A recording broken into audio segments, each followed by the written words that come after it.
Breaking news. Taloda उपकोषागारातील कनिष्ठ लेखापाल 2400 रुपये घेताना रंगेहात। नमस्कार।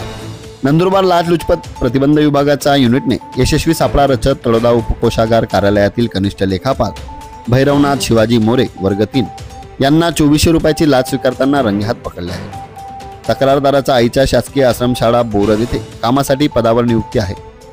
तिच्या प्रोत्साहन भत्त्याचे रुपये 1,43,250 चे देयक मंजुरीसाठी उपकोषागार कार्यालय तळोदा येथे पाठविले होते। तसेच वेतनवाढीच्या फरकाचे देयक तयार करून दिल्याच्या मोबदल्यात व मागील 6 महिन्याचा पगार स्लिप काढून देण्यासाठी मोरे यांनी 2400 रुपये लाचेची मागणी केली होती। 17 सप्टेंबर 2025 रोजी पडताळणीनंतर सापळा रचण्यात आला। त्यावेळी आरोपीने तक्रारदाराकडून मागणीप्रमाणे रक्कम पंचासमक्ष स्वीकारली। अंगझडतीत लाच रक्कम 2000 रुपये रोख तसेच मोबाईल फोन जप्त करण्यात आला।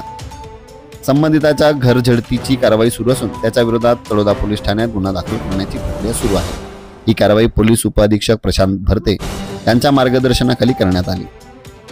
नागरिकांना आवाहन करण्यात आले की शासकीय कामासाठी लाच मागितल्यास तात्काळ अँटी करप्शन ब्युरो नंदुरबार येथे संपर्क साधावा।